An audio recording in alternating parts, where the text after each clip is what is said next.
Okay, so this is Kat and my post-brief conversation. Yes. I just did a coaching cycle on Kat for 5th grade. Kat teaches Spanish, and what I did observe was this. During circle time, you found the seating chart, put everybody in their seats. And what I was doing is I was just focusing on each student for about 5 seconds and putting a plus or minus on the students who were engaged or not engaged. Yep. Out of all of that, you had 4 students not engaged, 31 engaged. Yay! Okay. That's so exciting. Oh my gosh, right? Well, that was so that, yeah, you started with the brain break. Yeah. And so everybody was like focused, very, very focused. So that is huge. That's awesome. So after the brain break, this is everything that I pretty much saw. You modeled with the student, so you used a student to model. Then everybody got up and started practicing with partners. Again, this was your brain break. This was like your intro. This was very engaging moment. Pretty much everybody was engaged except for Miss Zoe.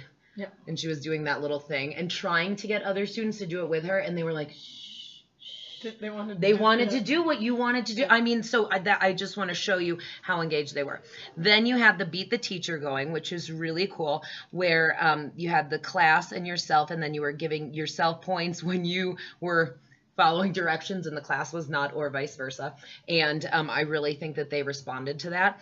Also, huge, this is huge, Coleman even corrected Gavin so you guys could get a point. Yeah. So the class could get a point. I mean, and if you have those boys, like, they're like helping you. Super like competitive too. And oh my God, they're so And I competitive. need to think about, like, I just heard about the point thing, because I did a point system, but I never did it against me, and I was like, ooh, I like this. Oh. Because you know, like, I did a points, and like if they get a certain amount of points in the class, then they get, like, you know, something special. But I was thinking, you know, eventually it's hard to keep track of because you have so many classes, but like, you know, if they at the end of the month, if they, you know, get the majority of the classes, they have beat the teacher, or, you know, Yeah. 3 out of 4 instead of, or however long you want to do it, you know, they get to pick up activity the last 10 minutes, or like a video they like to watch or something like that.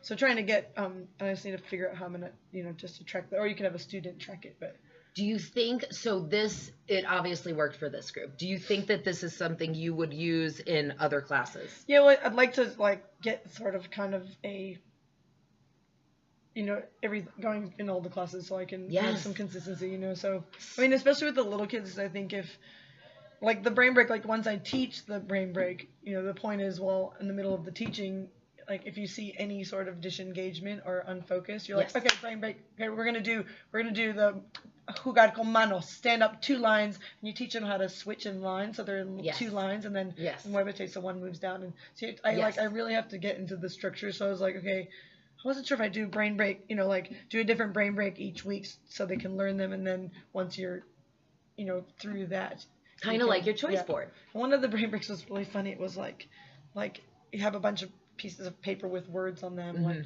I could do numbers for now, like, just write the numbers on them. And they, like, wad the numbers and they just chuck them all over the room, and like then it's just like chaos, but it's just paper, you know, like everyone's just chucking numbers. Yeah. And then, you know, like, when the music stops, they have to pick up a number, and then, you know, like, ¿Qué número tienes? And then they're like, tengo, and everyone says that at once, like, tengo 48, or whatever number it is. They have to tell one other classmate, and then they do it again, and they're using, like, I have and the numbers, and just for 2 minutes, like I stop, and then, but I want to really work on those transitions where when they stop, I say it once, and they're quiet and looking at me. So that's my biggest. Yes. So what I'm hearing you say is, like, you're establishing rhythm and pretty much similar, like, classroom expectations for everybody.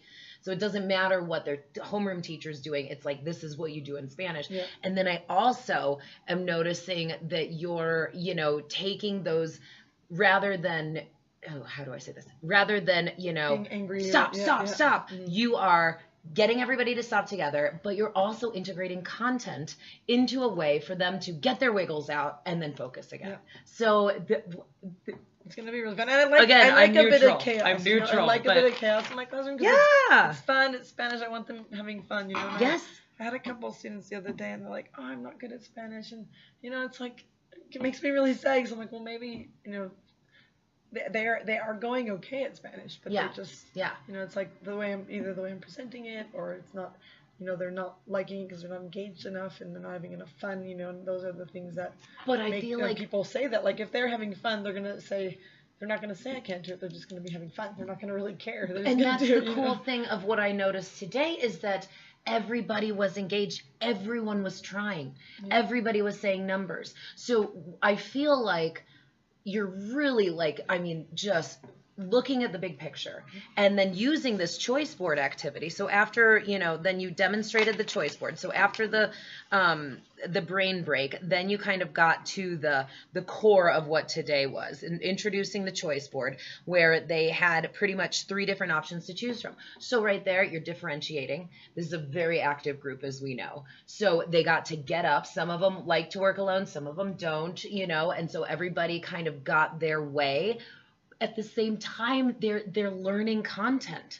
So, I mean, it's so exciting. Like I'm neutral, but I was seeing so much more engagement compared to the last time I was in here, and it was just, you know, it was just exciting. Yeah, and everybody, I mean, I know I keep saying this, but even this one of your hardest students was engaged, and that is just humongous. There was such a buzz and energy, like going around the room.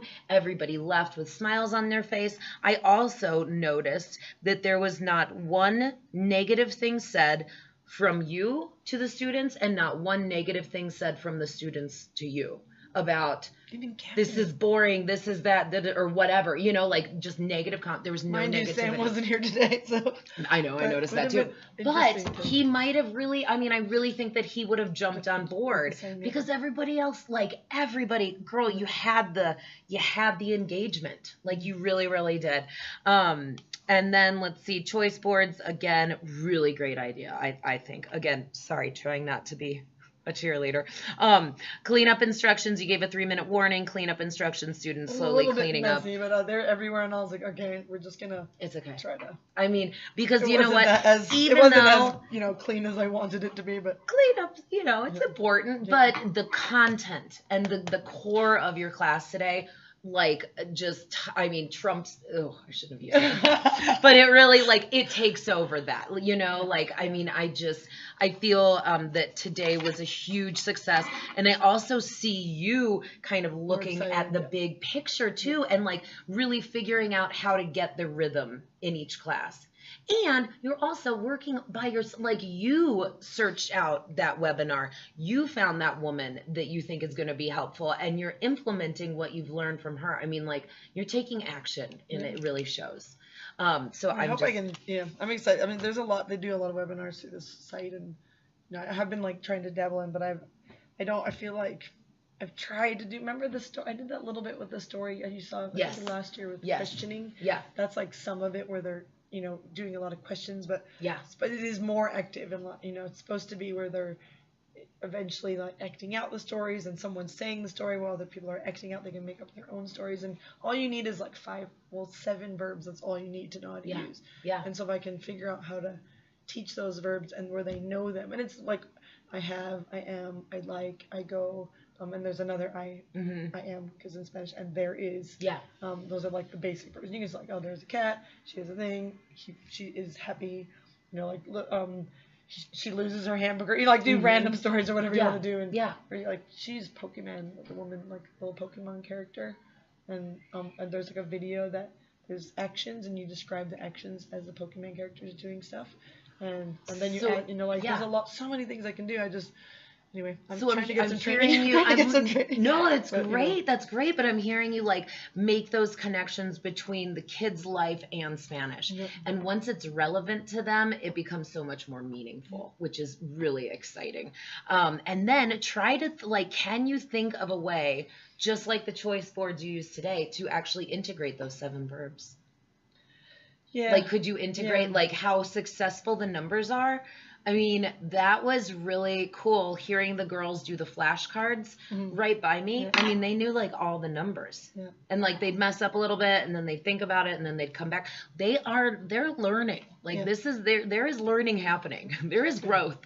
But you know, maybe something to think about would be trying to, you know, keep using that choice board if possible, and see if you can maybe integrate verbs into it. And I was thinking, you know, like I don't know, I haven't decided, but I'd like to do, you know, where you choose a few verbs, like maybe like focusing on a few different verbs, like you know, I have is one of them that's really easy, or I have, I can, I like, you know, and like focusing on having them using them in different ways, you know, and I haven't really got there yet, but that's what I'm, you know, trying to, like, once you explicitly teach those and they really know what those three words mean, they can, you know, connect them with other vocabulary that we use. And because they seem to have a strong understanding of vocab, or I think, you know, like, I think they're getting there with the vocab. And it's just vocab, but it's like, you know, that doesn't mean anything. You can't speak if you have a bunch of words, you know? So the verbs are like derived, like el gato, so I know cat, you know, but then once they can say yo tengo el gato, then, you know, I think putting those pieces together will make it again more relevant and those connections. I mean, that's the action of the language. So Absolutely. if you don't have any action, you can't it's pretty boring. Anything, really. So, you know, it is pretty boring. So maybe that could be a future goal. So I'm gonna do a little bit of just research. Like, she has a really awesome blog with, I don't even know, I was like, I know she taught, I think she had 12 or 15, you know, elementary classes. Now she's in middle school. She was, but she's done elementary for a long time. And she has like this amazing blog. I'm like, how does she find time to do? She's just like super high energy, but she's been doing it for, you know, a while, and she's really involved in. She's done some presentations and stuff, and she's quite young. I mean, she's probably maybe, you know, in her early 30s, I would say. I mean, you know what though? You just pretty much created a foundation. Like, and if you have a strong foundation of classroom management, how you would deliver instruction, having those different, you know, super active activities, I mean, that's your base right there. It's just going to grow. I mean, and so like, then I love that you have the goals of verbs. I think that's going to really like really help. And especially, you know, I mean, I know this school has been a struggle. I'm so excited to see what a successful class you had in one of the hardest classes in the whole school. Be good. And I mean, what a strong base. And I think we're also I'm hoping that maybe once I practice some of them, maybe at the beginning of the year, I can like to share like some of her ideas with the other teachers, because there's one that was called Extreme Rock Paper Scissors.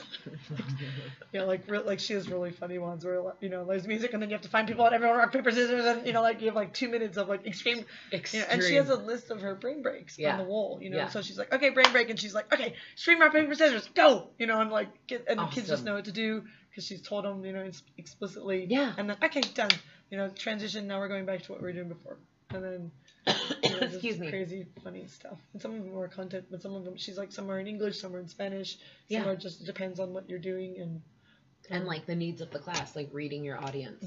One more thing that I thought was strong was that I know that the choice boards have 9 squares, and you just introduced 3 to keep their attention, because I mean, I know the time is short anyway, but I think introducing all 9 would have been like too much. Yes. And so way to like read your audience, have that plan, and kind of, you know, just keep moving, keep the class going and flowing. I thought it was you had a flow today. There's a couple of games I think you'll probably focus. There's just one card game. It takes a few minutes to explain, but you need to learn how to play it. So that'll be, and they have to do 3 of the choices on the board. So when I explain the card game, then they can, like the next column has one of the card games, and the last column has another different card game.